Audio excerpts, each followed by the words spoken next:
नमस्ते। आर्यावर्त की कहानियाँ में आपका स्वागत है। हम पढ़ रहे हैं श्रीमद् भगवद गीता का चतुर्दश अध्याय गुणत्रय विभाग योग, जिसमें भगवान श्री कृष्ण बताते हैं कि सत, रज और तमस गुणों का मनुष्य के स्वभाव पर क्या प्रभाव पड़ता है। अब आगे के श्लोकों में वे बताते हैं कि मृत्यु के समय इन गुणों के प्रभाव से कौन सी गति प्राप्त होती है। अब श्लोक क्रमांक 14 से। यदा सत्वे प्रवृद्धे तु प्रलयं याति देहभृत् तदोत्तमाविदां लोकान अमलान प्रतिपद्यते।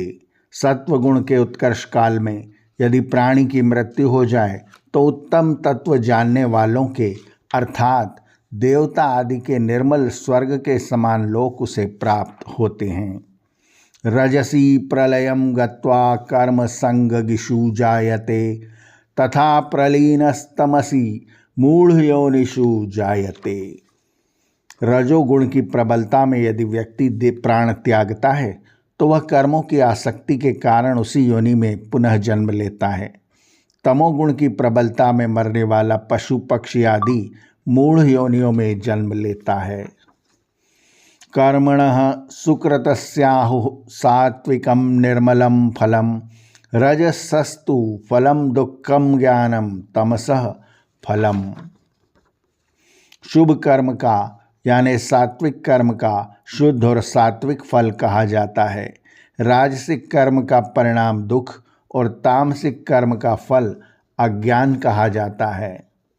सत्वा संजायते ज्ञानम रजसो लोभ एव च प्रमादमोहो तमसो भवतो अज्ञानमेव च।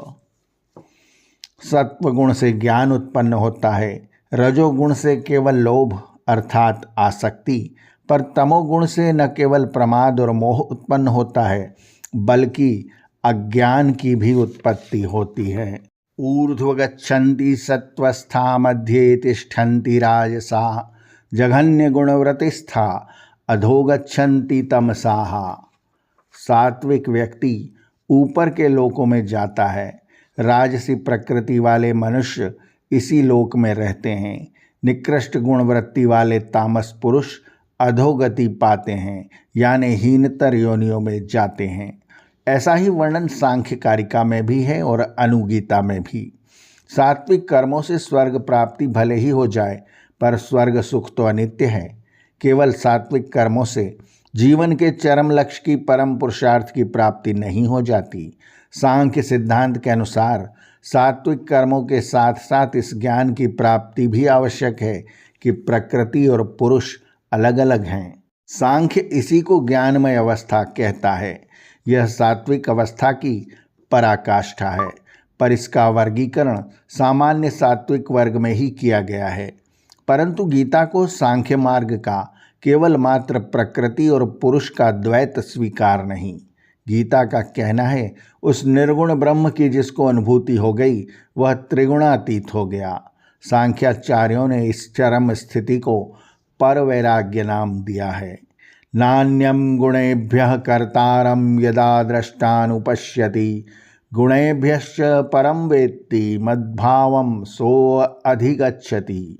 दृष्टा यानी ज्ञानी पुरुष सबको समभाव से देखने वाला जब यह जान लेता है कि प्रकृति के गुणों के अतिरिक्त दूसरा कोई कर्ता नहीं है और तीनों गुणों से परे के तत्व को पहचान लेता है तो वह मुझे पा लेता है।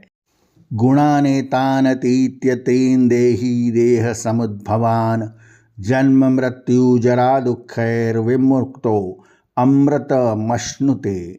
जिसने इस मूल तत्व को पहचान लिया अर्थात अनुभूति कर ली वह जन्म वृद्धावस्था एवं मृत्यु के दुखों से मुक्त हुआ अमृत अर्थात मुक्ति को प्राप्त कर लेता है। वेदांत में जिसको माया कहा गया है वही सांख्य की त्रिगुणात्मक अवस्था यानी प्रकृति है। इसलिए त्रिगुणातीत होना माया के बंधन से छुटकारा पाना है और इसे ही वेदांत में ब्राह्मी स्थिति कहते हैं। इस लक्षण को सुनकर आगे जानने की इच्छा से अर्जुन प्रश्न करता है।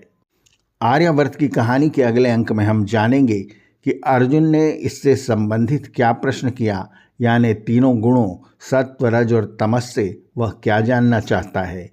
आर्यवर्त की कहानियाँ चैनल को सब्सक्राइब करें और बेल आइकन के बटन को दबाएं ताकि हम जब नया वीडियो लेकर आएँ तो उसकी सूचना आपको तुरंत मिल जाए। धन्यवाद। नमस्ते।